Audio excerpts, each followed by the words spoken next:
सभी को जेमसी की हिंदी बाइबल स्टोरीज कहानी 21 यूसुफ के भाइयों की नफरत। जरा इस लड़के को देखिए जिसे एक आदमी पकड़े हुए है।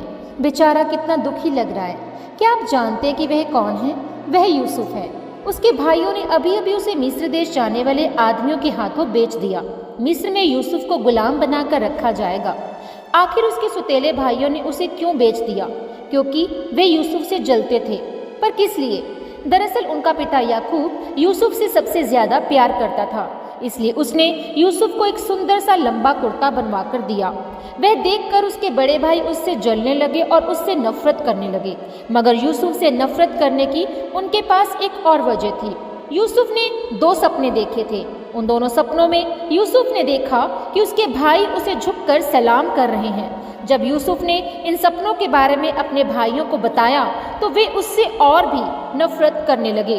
एक दिन यूसुफ के 10 बड़े भाई किसी दूसरी जगह पर अपने पिता की भेड़ बकरियां चरा रहे थे। तब याकूब ने यूसुफ से कहा कि अपने भाइयों के पास जाओ और देखो कि सब कुछ ठीक ठाक है कि नहीं। यूसुफ झट से चल दिया। वह अपने भाइयों के पास पहुंचा भी नहीं था कि उन्होंने उसे दूर से आते देख लिया। तब उनमें से कुछ कहने लगे, चलो आज उसे खत्म कर ही देते हैं। लेकिन उसके बड़े भाई रूबेन ने कहा, नहीं नहीं, ऐसा कुछ मत करना। इसलिए उन्होंने यूसुफ को मारा नहीं, बल्कि उसे पकड़कर एक गहरे गड्ढे में डाल दिया। फिर वे बैठकर सोचने लगे कि यूसुफ के साथ क्या किया जाए। उसी वक्त उन्होंने कुछ इश्माइली लोगों को वहां से जाते देखा। इस पर यहूदा ने अपने भाइयों से कहा, क्यों ना हम इसे इश्माइलियों के हाथों बेच दें। इस बात पर सब राजी हो गए और उन्होंने यूसुफ को चांदी के 20 सिक्कों में बेच दिया।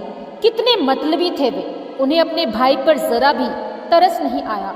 लेकिन अब वे जाकर अपने पिता याकूब से ये कहते, उन्होंने एक बकरा मारा और उसके खून से यूसुफ का पूरा कुर्ता रंग दिया। फिर वही कुर्ता लेकर वे अपने पिता के पास आए और कहने लगे, हमें ये कुर्ता मिला है, देखिए कहीं ये यूसुफ का तो नहीं। याकूब ने देखते ही अपने बेटे का कुर्ता पहचान लिया। वह रोते हुए कहने लगा, जरूर किसी जंगली जानवर ने यूसुफ को मार डाला होगा। यूसुफ के भाई तो चाहते ही थे कि उसका पिता ऐसा सोचे।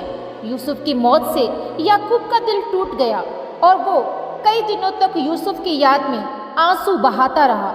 मगर यूसुफ मरा नहीं था, वह तो जिंदा था। आइए देखें कि उसे कहाँ ले जाया गया और वहाँ उसके साथ क्या हुआ। पर ये जानने के लिए आप अगली स्टोरी में इस अध्ययन को, इस स्टोरी को और इस प्रश्न का आंसर जानने पाएंगे। प्रभु आप सबके साथ हो। मिलते हैं अगली स्टोरी में। सभी को जय मसीह की।